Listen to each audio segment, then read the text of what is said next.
আমি কাজ করি ব্যাটারি রিসাইক্লিংয়ে। তো ব্যাটারি রিসাইক্লিংয়ে যে আমরা যেটা চেষ্টা করি যাতে এই ব্যবহৃত ব্যাটারি ওয়েস্ট বা ডাস্টবিনে গিয়ে না পড়ে এবং সেখান থেকে আগুন ধরতে পারে, অনেক রকমের বিপদ হতে পারে। আমি আমার ভিডিওতেও দেখিয়েছি এখানে। তা শুধু তাই নয়, এই ব্যাটারির ভেতরে অনেক রকম আকরিক বস্তু থাকে, যেমন কোবাল্ট, নিকেল, লিথিয়াম, এবং সেইগুলো পৃথিবীর বুকে কিন্তু আনলিমিটেড নয়।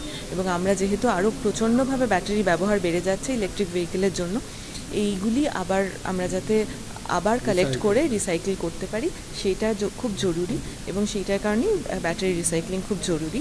এবং সেই ব্যাটারি রিসাইক্লিংয়ের ক্ষেত্রে আমি চেষ্টা করি বিভিন্ন পদ্ধতি বার করার, যেগুলোতে এটা পরিবেশ বান্ধব উপায়ে আরও এফিশিয়েন্ট ওয়েতে হতে পারে। এই ক্ষেত্রে অনেকগুলো প্যারামিটার থাকে, যেমন তাপমাত্রা, যেমন সময়, যেমন আমরা কি কম্পোজিশন ইউজ করব, এইগুলো আমাদের অনেক ক্ষেত্রে কয়েকশো করে রিয়াকশন করতে হয় সেটা বোঝার জন্য। সেইগুলো বোঝার ক্ষেত্রে আমরা যদি একটা এআই মডেলকে ট্রেন করতে পারি খুবই সুবিধা হয়, যাতে তারা কিছু আমাদের টিপস দিতে পারে যে কোন দিকে আমরা এগোতে পারি। তাহলে মানুষকে কি একথাই বলবি যে ব্যাটারিটা ডাস্টবিন নয়, ব্যাটারিটা একটা নির্দিষ্ট জায়গায়? একদমই।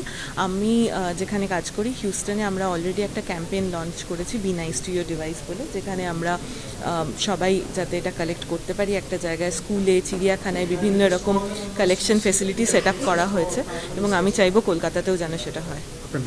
আমার নাম সোহিনী, আমি রাইস ইউনিভার্সিটি হিউস্টন টেক্সাসের রিসার্চ সায়েন্টিস্ট।